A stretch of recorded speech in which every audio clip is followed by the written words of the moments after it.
next guest is Feld.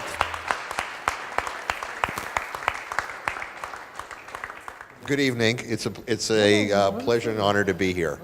What I'm going to do is I'll tell you a little bit about our firm. My name is Feld. I'm the founder and managing partner of Vintage Investment Partners. Tell you a little bit about what we do. We'll tell you a little bit about what we've been doing to try and help, beside being an investor, help the startup community.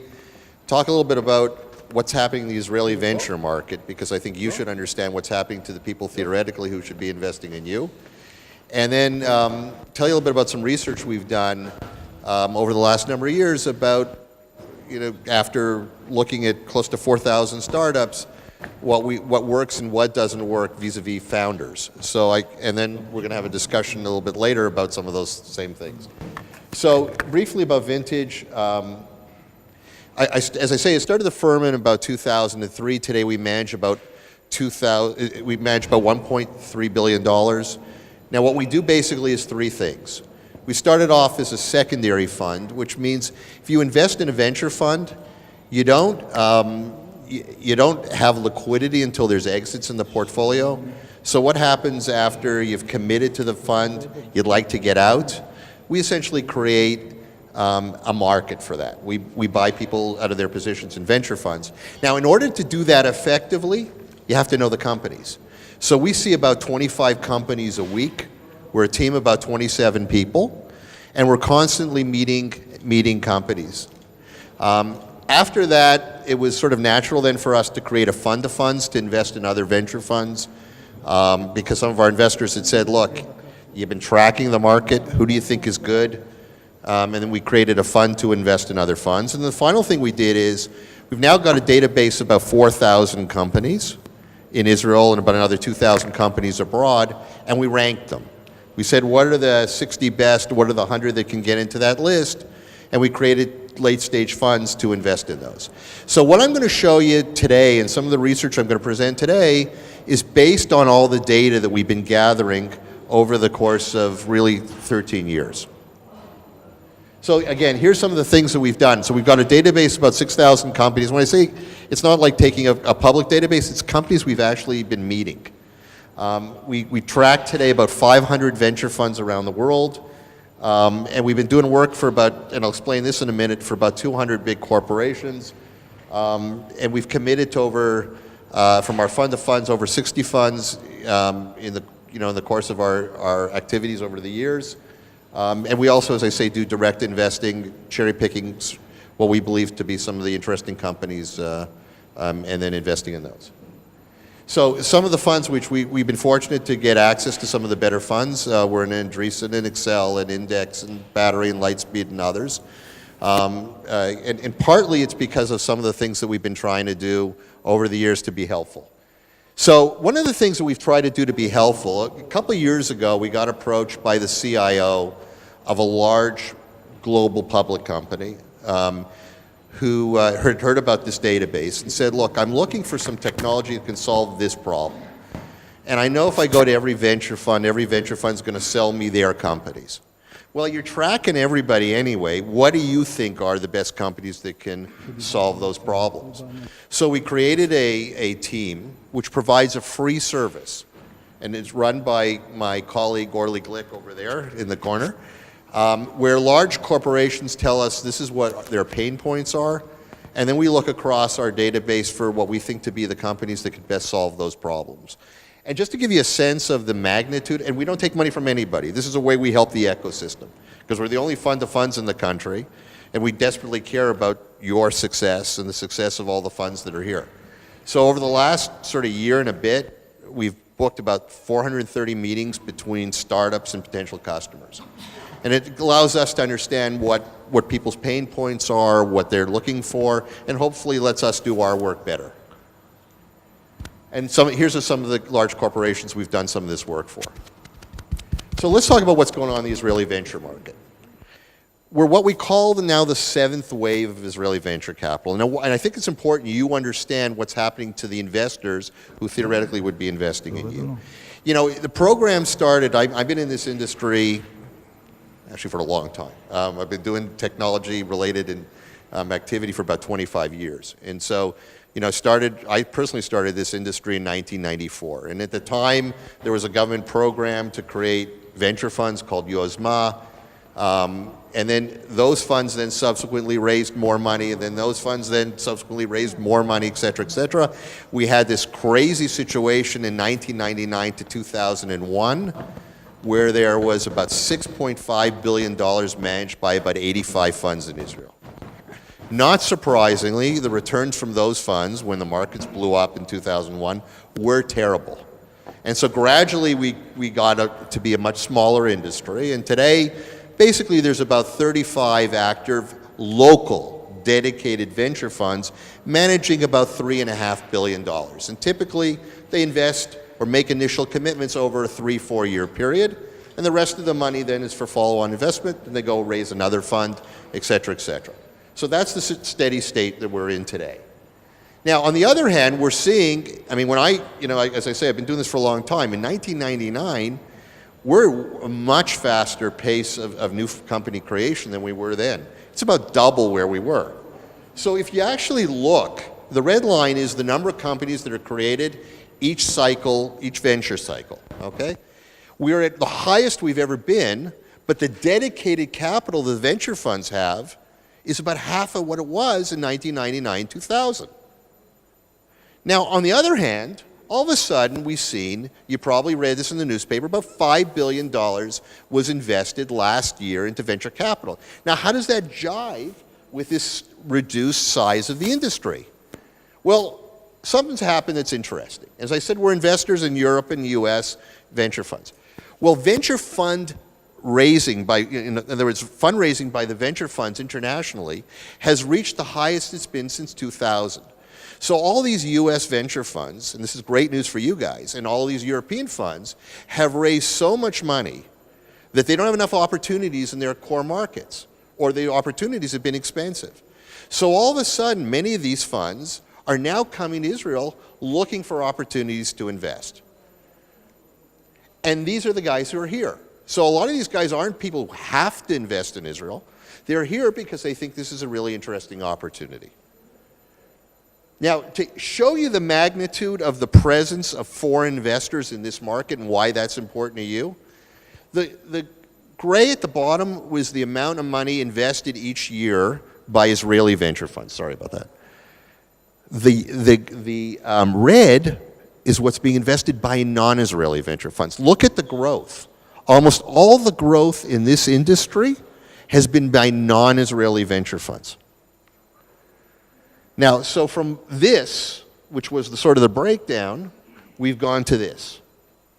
And what's happened is almost all that capital has been for growth, and that's one of the good news, one of the good things that's happened.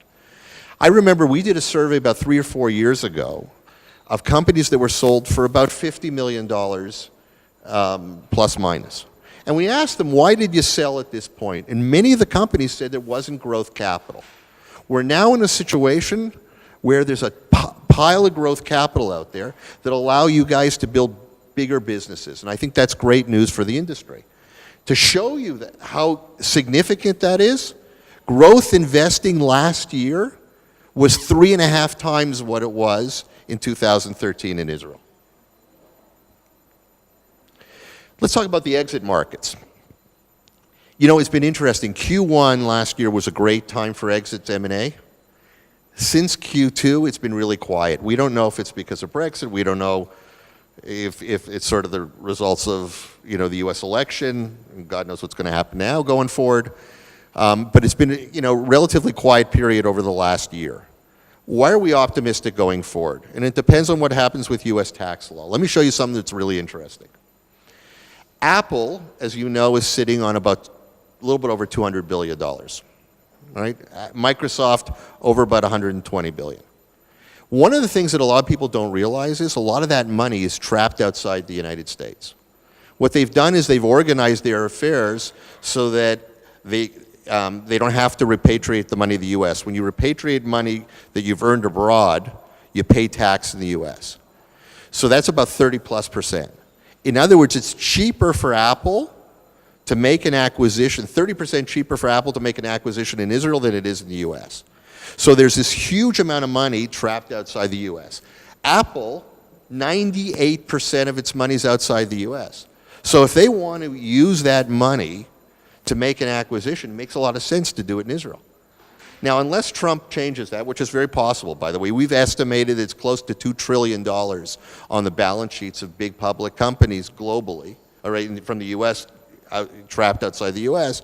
If he doesn't repatriate that money, we think there's going to be a huge wave of M&A activity, and Israel, of course, is a great place to do it. Let's talk about some stuff we've done about entrepreneurs. When I first started in this industry, in Israel, there was a perception, for some reason, there was a genetic problem. Israeli founders couldn't run companies, right? We had to go recruit a U.S. CEO. Well, one of the things that we found is that's totally wrong. We looked at every single acquisition over the last 10 years, which was either IPO or M&A, 150 million and above. About 70% of the companies were managed by their founders at time of exit. If you take the ones that weren't, over half of those were managed by Israelis. So the idea of putting a non-Israeli CEO on top of an Israeli company does not work. So don't let people try and do that to you. And frankly, as an investor, if we don't believe in the founder, we don't invest. It's even more clear with bigger exits. The bigger the exit, the more likely the founder's been managing it. So if you look at the exits above $500 million, about 80% of the CEOs were founders. Now, by the way, it makes a lot of sense. If you look at the biggest companies in the United States today, right, whether it's Facebook, even Google brought back one of the founders to manage it, Airbnb, Uber, etc., it's managed by founders.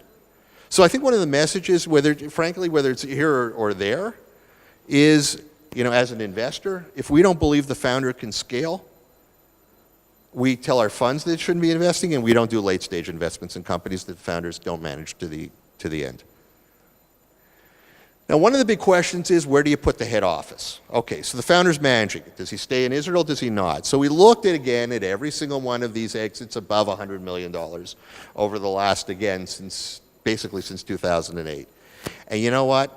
Whether we like it or not, as somebody who made Aliyah, it's awkward to say this, but you got to be there. The reality is you got to be close to the core market. It's very difficult to build a very significant business with a few exceptions in certain areas unless you're physically close to the customer, and that's where the vast majority of the successful companies have been located. Now, one other thing that we've done is we said, and this is one of the things you got to be asking when you look at your investors, we're going to probably talk about the due diligence you should be doing on your investors before you partner with somebody. So we asked basically a lot of CEOs. We did a survey about 150 CEOs of successful companies. What do they want?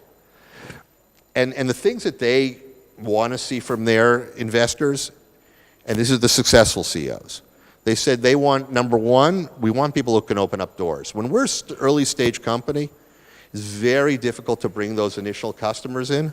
We need somebody who's going to open those doors and give us the backing that can do that. The second thing, huge important issue is, look, strategic advice. One of the questions you got to be asking beside the brand of the fund is, does that partner really understand your space? Can he or she add genuine value to you? Because strategic advice is important. The other thing is, one of the problems that we've seen historically is sometimes when you have an investor, there's almost like an adversarial relationship. You shouldn't be looking at it like that. It's somebody you got to be trusting. It's somebody you got to be opening up the door, opening up, the good stuff and the bad stuff. It's somebody who you feel is on your side. So you got to put aside again brand. Does that specific person, when I've got a problem, do I trust them, he or she, to be that sounding board? And of course, recruiting. One of the most important and challenging things, especially in a market like today, where it's extremely competitive to recruit people, recruiting is a fundamental issue. What you got to be careful about is micromanagement. There tends to be a side of some investors, especially people who are once CEOs themselves, to start trying to micromanage you as a startup. Every time we saw companies managed by investors, it was a disaster. And you've got to make sure that you find a partner who's more of a coach than a micromanager. And talking to other CEOs who have been backed by that person is extremely important. So, bottom line is, this market is going through fundamental changes. We're seeing to a certain extent, a big shift from local VCs to international VCs. You'll see more of that, we think, going forward. That's not to say the local VCs are going away. They're, fortunately, they're doing well, and some they're doing exceptionally well. But I think what's happening is a lot of that growth capital, a lot of that stuff that will help you build out that business is going to be coming from foreign sources, and that's actually a good thing. Because they can do a lot of the things that I just mentioned. They can be helpful on recruiting. They can be helpful on strategic advice. They've got many portfolio companies that are going to be theoretically complementary to the things that you're doing. So one of the things that you got to be doing when you're looking at how you build out your firm is just don't think only brand. Think about how you strategically build your investor base to allow you to grow and build a company successfully. Hopefully that was helpful. Okay, Alan, thank you very, very, very much. It was very interesting. I took some notes, so be ready for my questions. I wonder how typical day of you look like what you did today. Ask Shoshi. What did I do today? I mean, what I do a lot is meeting companies and meeting funds. And meeting strategic partners for companies and trying to be helpful. I'm involved in a lot of nonprofit-related activities, particularly on the issue of diversity. So actually today, had a bunch of meetings about what we do to help promote a more diverse workforce in the startup area. So that was today. I'm gonna ask about that later. So you live in Jerusalem, but you work in Herzliya. Now I live 12 minutes from my office. How long does it take you to come to work? And what does it typically? You work from Jerusalem or you work from Herzliya on a daily basis? Work from Herzliya on a daily basis because as much as I wish there was more activity in Jerusalem, this is where the action is. So it takes me, I don't know, a little bit over an hour each day. I try to use the time effectively, do my Israeli calls in the morning, my US calls in the evening. And hopefully try to be as effective as possible. Okay. Wow. Toda. Thank you. Thanks. It's very important for us in Startup Grind to understand Alan. Before Vintage, there was Alan. So we met like 2 weeks before, and I find your childhood very interesting. It's very unusual. You were born in Canada, and you have some unusual stories. Can you give us like a glimpse of your childhood? My childhood, okay. So I was born in Toronto. Not an easy childhood. My father passed away when I was 11. It was a very meaningful thing because unfortunately my mother and I were the ones he collapsed at home, and we found him at home. So during his Shiva, his partner basically emptied out the mutual bank accounts. So one of those things when you have a traumatic experience like that, it had a huge effect on my life in many respects. One thing it had is it makes you realize, he passed away at age 40. So one of the things it does is it makes you realize that we don't have a huge amount of time, and if you want to do something meaningful in your life, don't wait, do it now. The other thing it did is, it was a person he had been partners with, he had gone to university with for about 13 years, and it basically taught me the importance of partnership in doing business with people you trust. And I've been, tremendously blessed that I've been with amazing partners at Vintage who are beside my partners, my friends. And that's how it affected how I even look at companies. When I look at the things that I did right and did wrong as an investor, it was misreading people. It's not misreading markets, it was not misreading, although we did that too, not misreading technologies, but it's people. And you got to go into, and I was sort of alluding to this when you look at the kinds of partners that you pick, you got to go into business with people you trust. Life is too short. So, yeah, again. So your father, he passed away when you were 11, and then you had like some very hard years back in Toronto. And your father did something very meaningful with the Jewish people in Syria, and your mother took it as a project of her life. I would like you to a little bit tell us about the story. So my father was a doctor, and he had a young patient who was a 27-year-old woman who had escaped from Syria. And the first time she tried to escape from Syria, she was caught by the Syrian authorities and very badly tortured. And he'd seen, on her body signs of, that. And he said, I got to do something here. And so he started organizing demonstrations and all sorts of other things. Unfortunately, he passed away in 1973, and my mother continued to do that activity. And then she started getting involved in family reunification. In Canada, I was a wheat supplier to Syria, and started together with an amazing guy who worked in the Canadian embassy, who felt that Canada did nothing to save Jews during the war. He had to help. She started buying Jews out of Syria, and over the course of about 20 years, she got about 3,000 people out. Mabat Sheni did What do you mean by buying people? She was paying $15,000 an adult and $5,000 a kid to buy passport. 3,000 people. So she did this quietly for the 20 years. Remember, this is a woman who was a 38-year-old widow of 3 kids, a professor of music at the University of Toronto. Mabat Sheni here did about a year and a half ago, did a documentary about her. And then when Shimon Peres had that President's Award, so she got that in the first year he gave it out. She's an amazing lady. I mean, and an amazing role model for me personally. So this is amazing story, and I know you have more. After school, you went to the university and you took your major in economics, minor in Christianity. And then you became religious, right?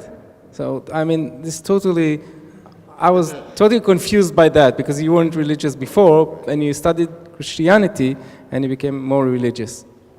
Well, okay, that wasn't connected. Those two were connected. I just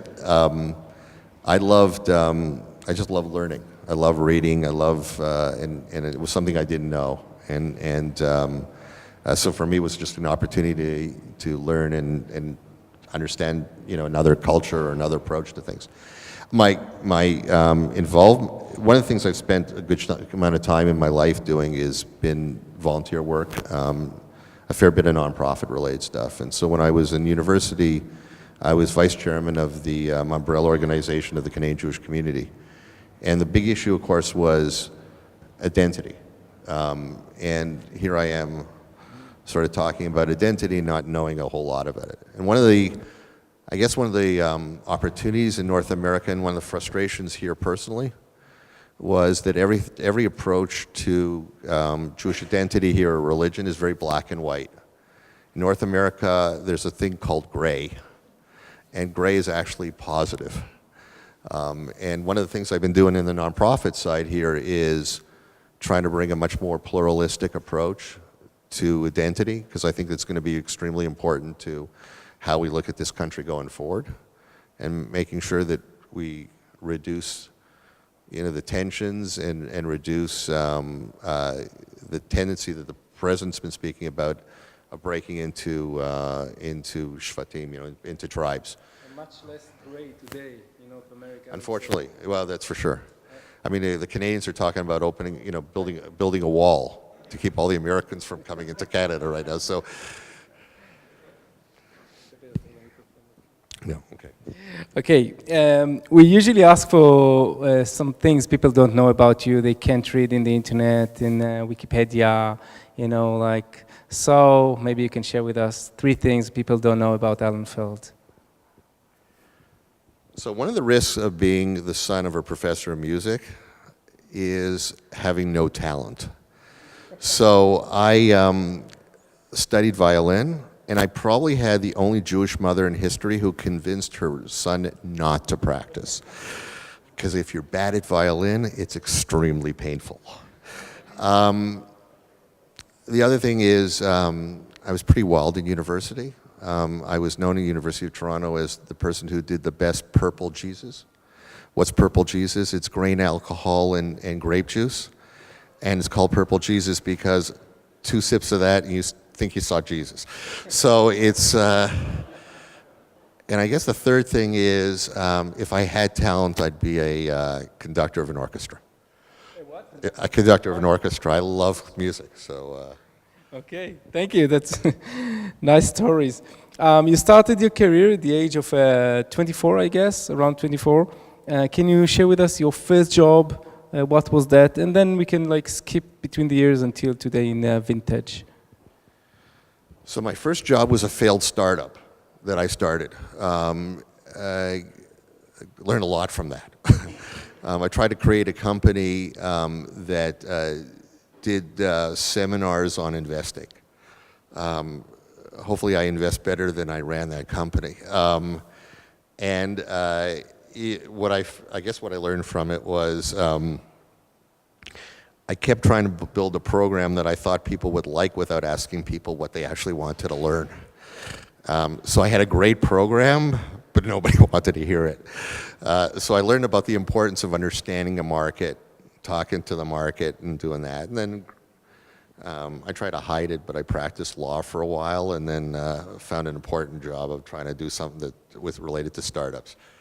And yeah, but then you went at Vertex and Sure, yeah, I was a venture capitalist, early stage venture capitalist with a fund called Israel Seed Partners, actually most of the time with Vertex.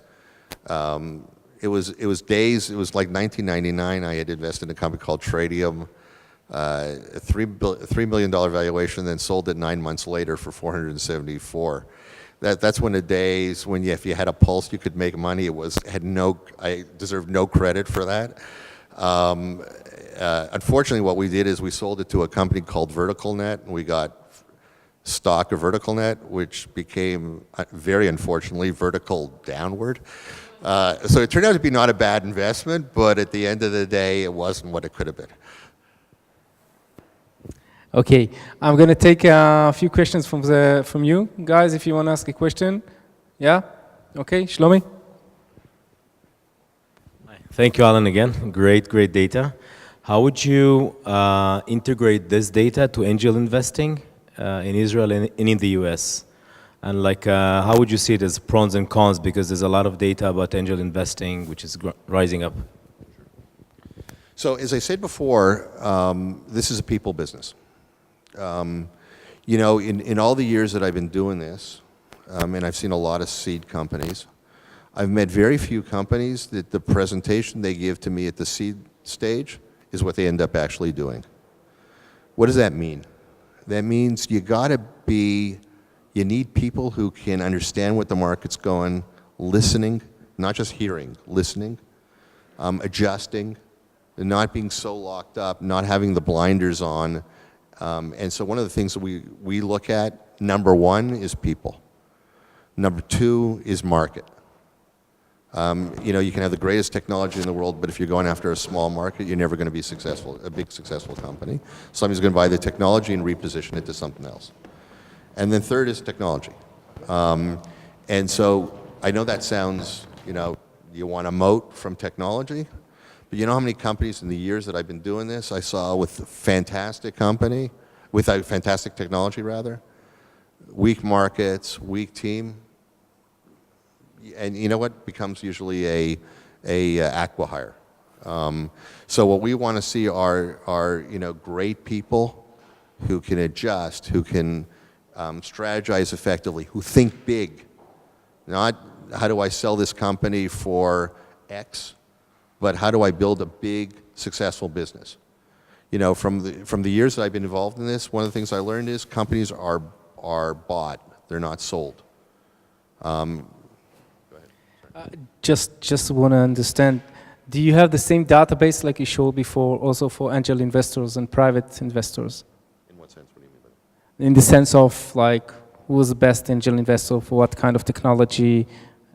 Yeah, we track also angel investor groups. There's about 20 or so that we track here in Israel, and we also have good relationships with angel investors in Europe and some in the U.S. as well. And many of the things that we've seen about funds are also extremely relevant to angel investors as they invest. It's even more so, because at the seed stage, there's by far nothing more important than the people. Okay, thank you.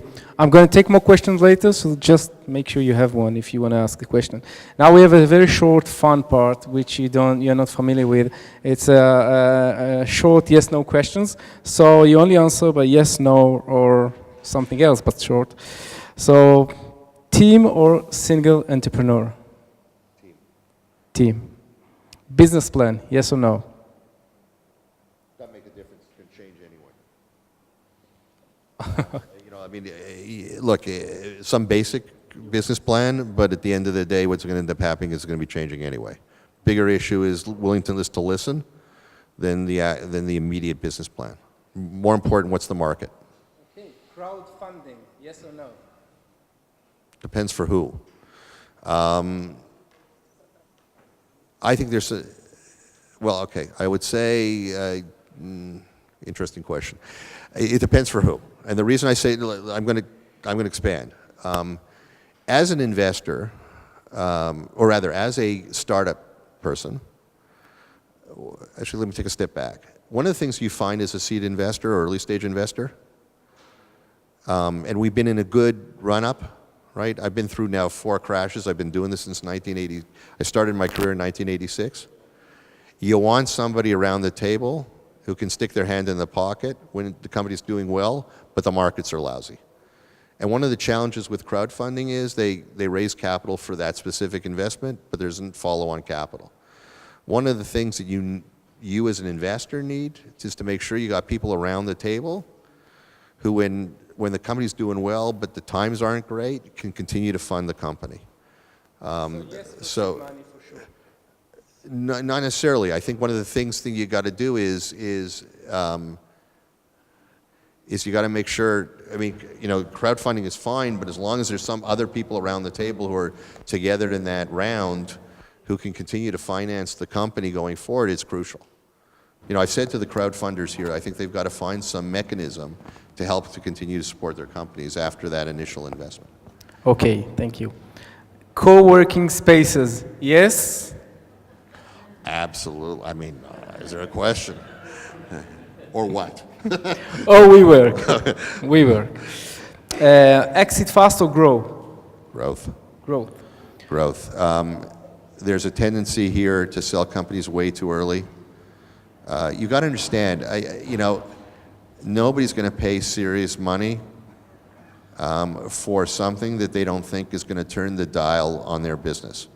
Why would Facebook or Snapchat or any of these people buy something unless it's going to add hundreds, if not more, of millions of dollars of revenue to their base? If you're focused on a technology where you're, hey, I'm going to get to 30 million in revenue, that's not interesting to anybody. You got to be thinking big. You got to be thinking not a category that's this big, but a category that's this big. And we tend here sometimes to think very small. So growth. Sorry? Growth. Growth. China or the US market? Absolutely the US market. Wow. Patent, yes or no? It depends on the nature on what you're doing. Sometimes patents are relevant, sometimes they're basically totally irrelevant. Go to market globally or locally? You mean locally to Israel? Locally in Israel, right. Global. Globe. From the start. Yeah. Okay. iOS or Android? Both. New York City or Silicon Valley? Depends on what. There's a lot of advantages to both. It depends on what sector you're in. I mean, if you're certainly in anything that's advertising related, a lot of times it's going to be your end customer maybe in New York. Generally speaking, I would say the Valley. I have to tell you, the biggest challenge right now is recruiting in both. I think the hardest thing we're seeing across every one of our companies is finding vice presidents in both locations and keeping them. Some of the things we're seeing, by the way, is people looking outside of Silicon Valley in New York and actually creating companies in Raleigh, North Carolina, in Toronto, in Chicago. And one of the great things is you can find good people and you can keep them. You can keep them, right. Okay, vanilla or chocolate? Oh, chocolate. What kind of question is that? Pepsi or I'm Coke? offended by the question. Pepsi or Coke? Well, we got a visit by Pepsi tomorrow, so I guess Pepsi, I got to say, right? Jerusalem or Tel Aviv? No need to answer that. You know what? Yeah, better I should keep it. Okay. We're going back to, it's new together. Going back to current activities, to what you're doing today, to Vintage. So Vintage is a fund of funds, and we already saw what Yeah. you're doing. Why do you think Vintage is different?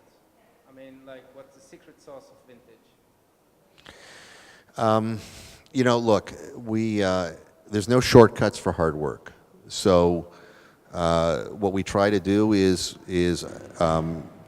spending a lot of time meeting companies, talking to as many people as we can, learning from as many people as we can.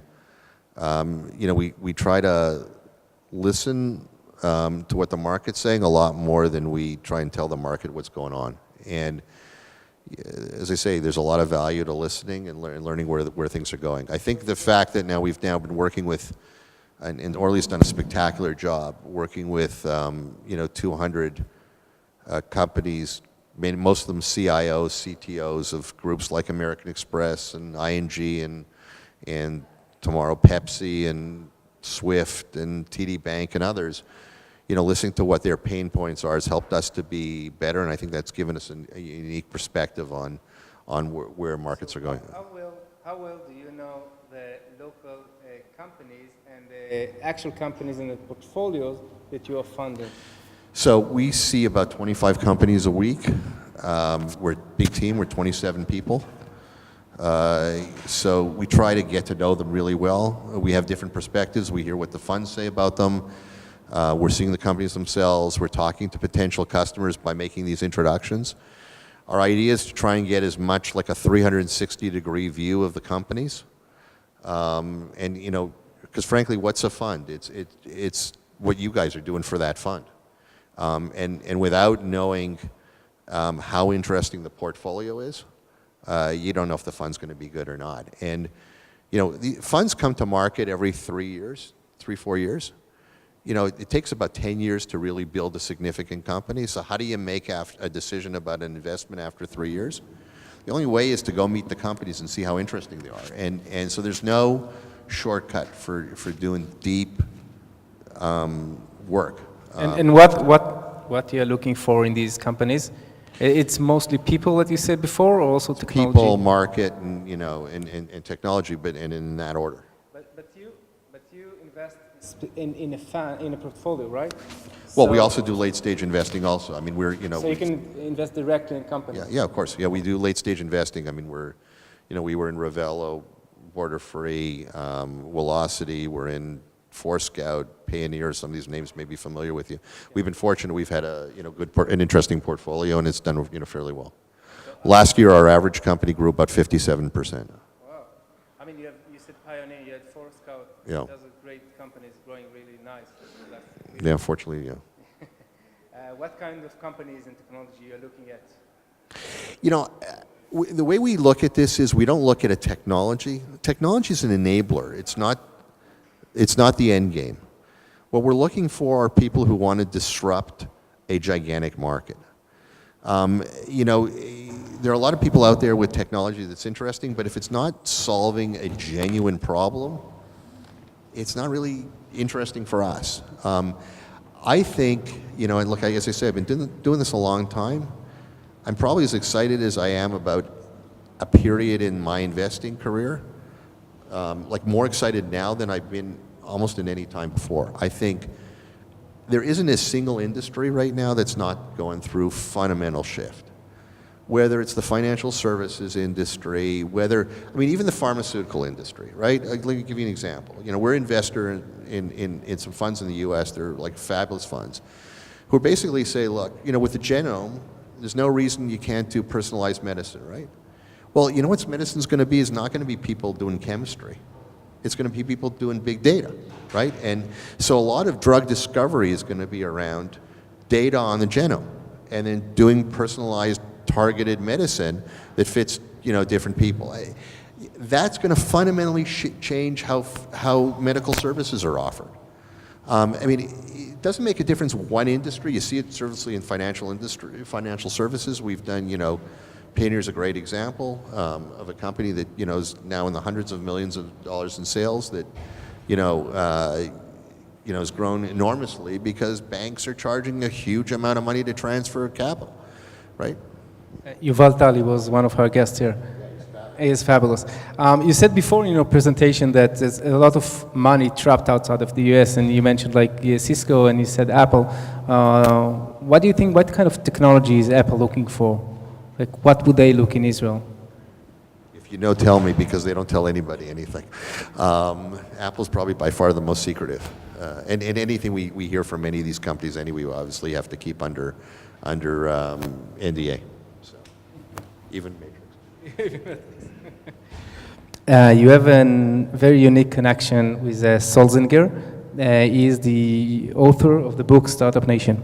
You probably all know the book Startup Nation. You read it. You're familiar with the book. And can you share the story with Sol? You have some. You're related to the book, right? Well, we were the data behind the book. So I mean, that was the, you know, he had heard we had this database, so he needed our help to get, you know, to provide data, and he sits on our advisory board as a result of it. So we spoke about the database. Based on this database that you have, what do you think does it take to build a successful company?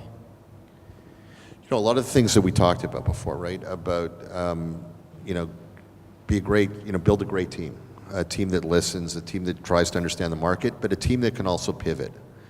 As I said before, I don't think the original business plan, if you're like locked in on that and you're not prepared to listen to the market and understand what the market's telling you and the signals it's telling you, then it won't be successful. The second thing is think long term. You know, one of the problems that people think very much about the product, the specific product they've got now. You know, many companies become one product companies. We've seen this with the Israeli companies have gone public. You got to think much broader. One of the great things about the big, gigantic, successful companies is they've thought really, really big and very broad. So don't look at the product and what do I do over the next 6 months. Say, what do I want to be in 5 years from now? And it's hard because you don't know where the technology is going. It's extremely hard. But what do you want to do to own a category and make sure you're not going to have turnover your customer base, that the next guy who has the best mousetrap doesn't replace you? That's really hard. But the more touch points you have with a customer, the deeper the relationship, the less likely you're going to lose them. And if you think only one product, that's not enough touch points. Think much bigger, think longer term, think multiple touch points. So today Israel is very known for like the best technologies. You know, technology companies are cyber, you know, and you have a lot of marketing companies as well. What would be the most important technologies in the next 5 years that we can find in Israel as well? So look, I think anything that's data related, you know, I think we're just at the beginning of a data revolution, and I think a lot of the things that are, you know, are done either manually or, you know, even let's take, you know, manufacturing. Remember, what's IoT? IoT is sensors and data, and you're going to get huge amounts of data from these sensors, but deciding what's important is going to be enormous. So I think and that's going to change. I think IoT is much more important, by the way, in the B2B space than I think it's going to be in the B2C space. And I think it could change manufacturing, it could change a lot of areas. We have not seen a lot of companies so far that are looking at, and we have the capability here, by the way, they're able to take all that sensor data and make something out of it.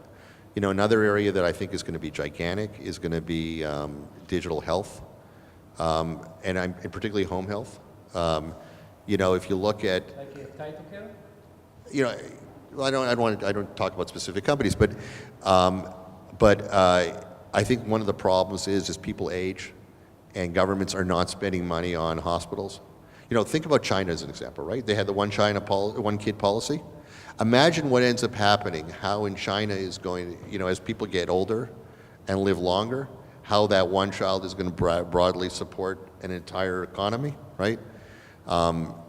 It's a huge challenge. They're never going to be able to build enough hospitals to treat all those people. Home care is going to be absolutely fundamental.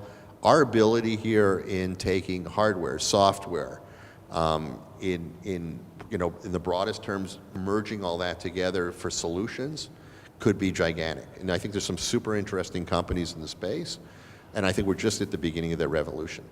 Look, people are getting older, and the whole geriatric market is going to be gigantic. How many companies here are really focused on that market? Very few. I mean, again, think market. Just don't think technology. Think where's the world going? Because what's going to be important is what's going to happen in 5-10 years from now when you take the company public, not what's important today. You said before that, and you have this backed in your database, that the CFO is a very, very, very important role also for startups. Can you elaborate about that? Yeah, one of the things that we've seen is people seem to say, look, I want to build a business out and then I'm going to start measuring how successful we are. One of the big problems we've seen here is people don't build the infrastructure to really check themselves, building metrics, building benchmarks, understanding how they are compared to others. The difference sometimes between a company that succeeds and doesn't is what's known as sales efficiency. And we've seen a whole lot of companies that are buying business by throwing money at a problem, but they're never going to get to any profitability and the company won't survive.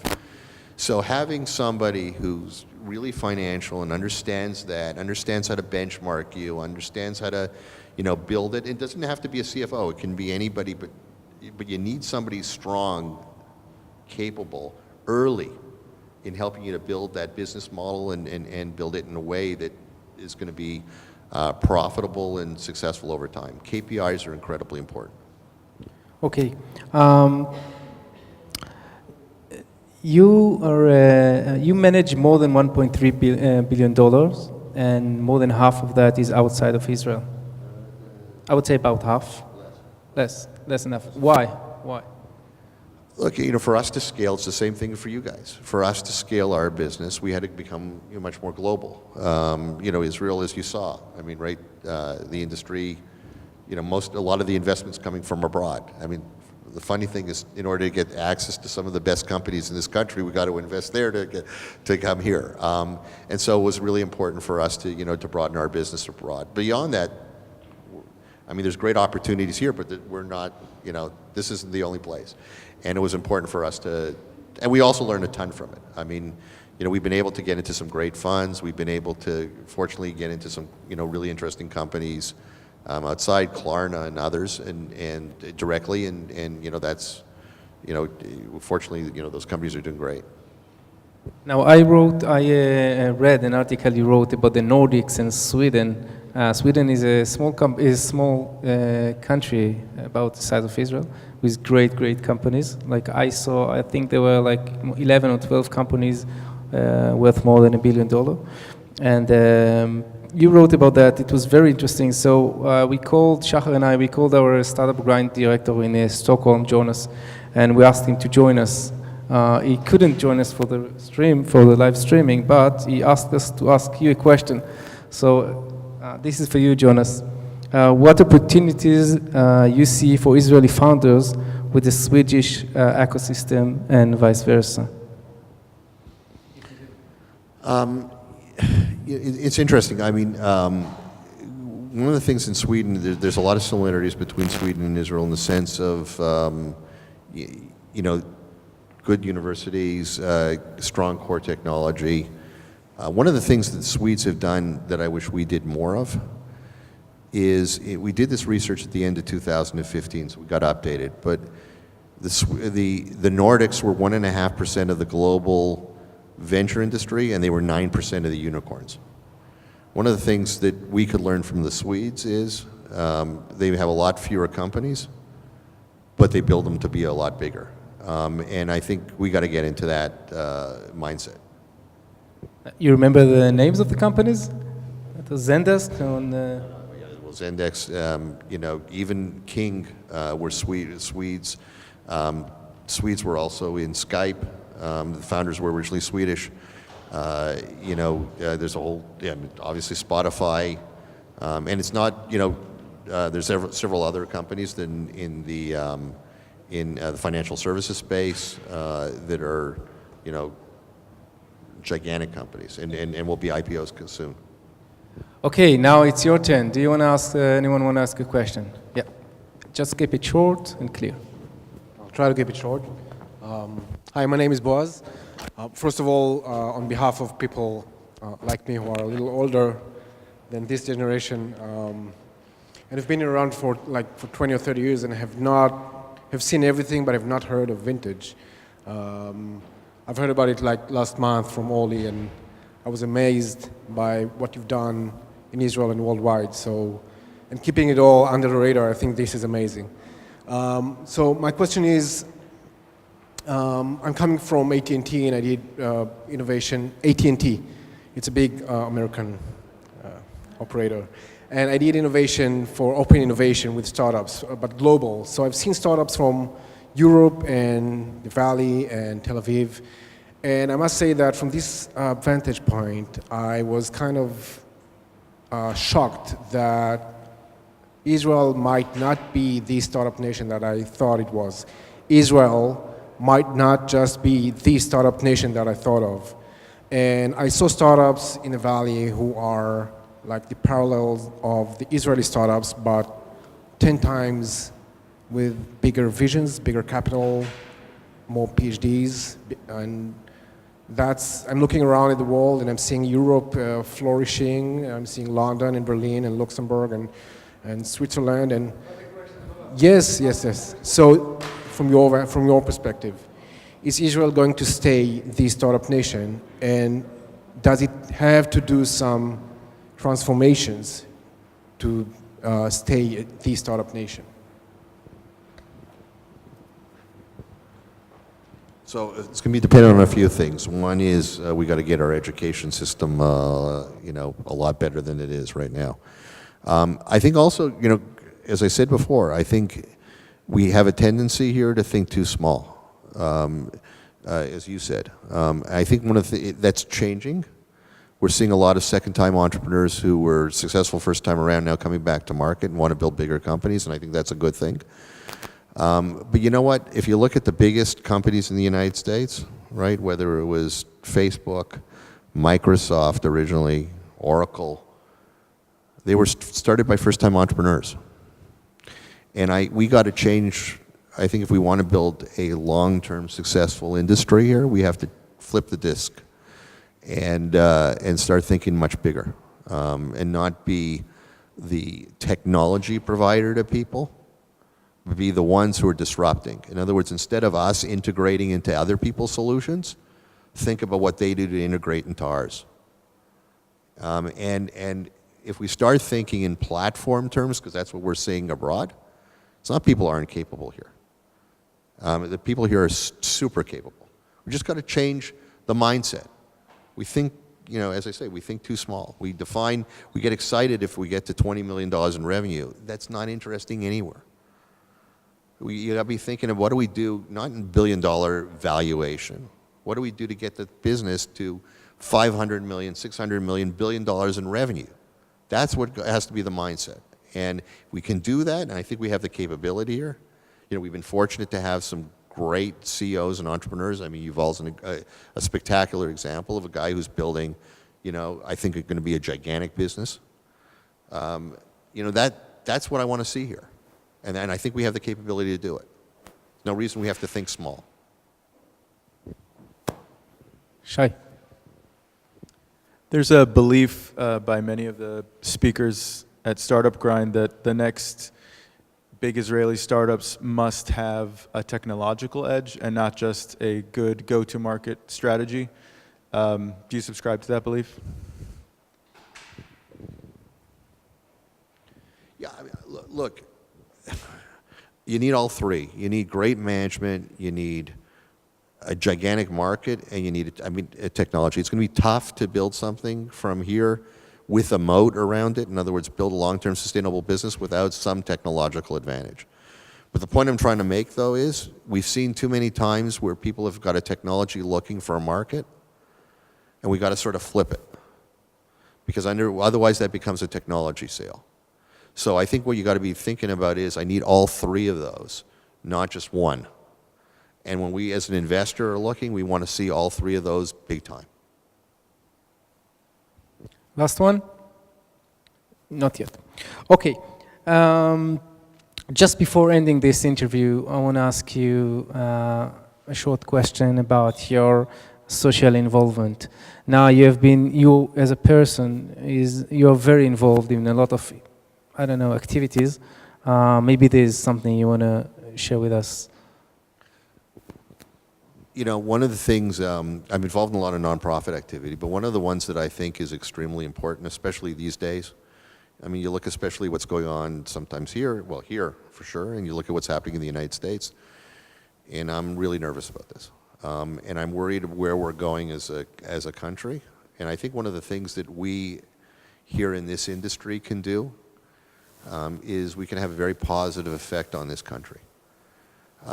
We made a commitment at Vintage to be much more diverse in our team. We're fortunate to have people from the ultra-Orthodox and the Arab community as investment managers. We're moving to 50-50 men, women. I think it's extremely important we also think about that in companies. At the end of the day, I wish there were rabbis like this here in Israel, but there's a guy who's the chief rabbi of England called Jonathan Sachs. When I say, he's also professor of philosophy at Cambridge. And he wrote a book after the 9/11, and the equivalent of 9/11 in Britain, when they had the bombings in the subway, and it was called The Home We Build Together. It's a fantastic book. I strongly recommend it.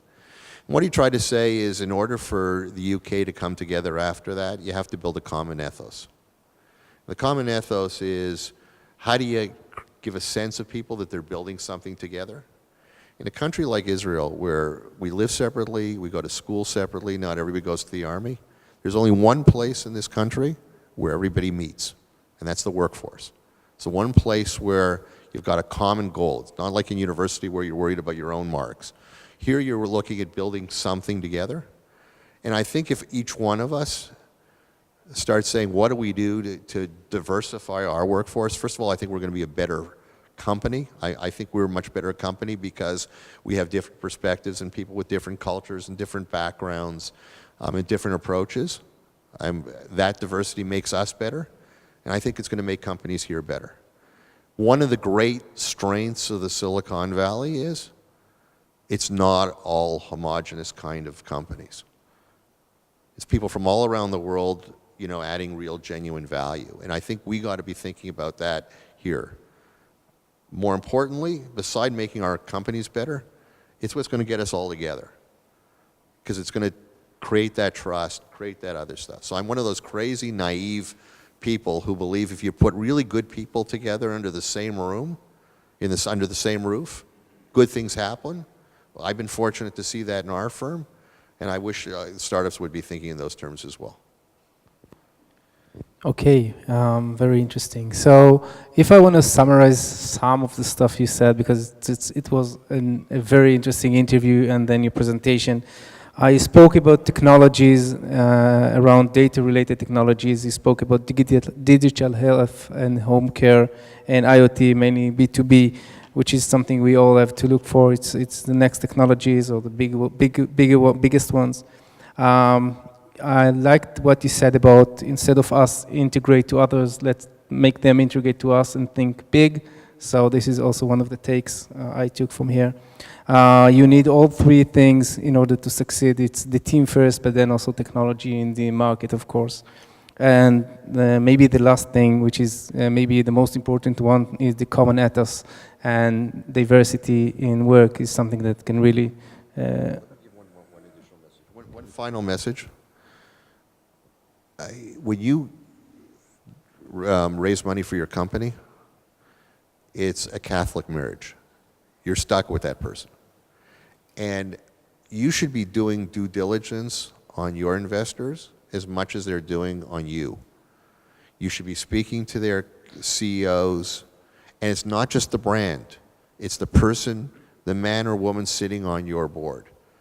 You got to be able to trust them. I've seen companies killed by investors. It's not just money. It's not the best valuation. That's not what's important. Is the person sitting around the table somebody I trust? Is it somebody who's going to add value to me? Is it somebody who's not going to micromanage me? Is it someone who, when there's also downtime, because every single company, I've seen very few in the 20 some odd years I've been doing this that have done this. They go like this first, okay? And when it's this, are they going to be supportive? Are they going to be helpful? Are they going to stand behind? So one of the things I see is people, first-time entrepreneurs are very focused on valuation.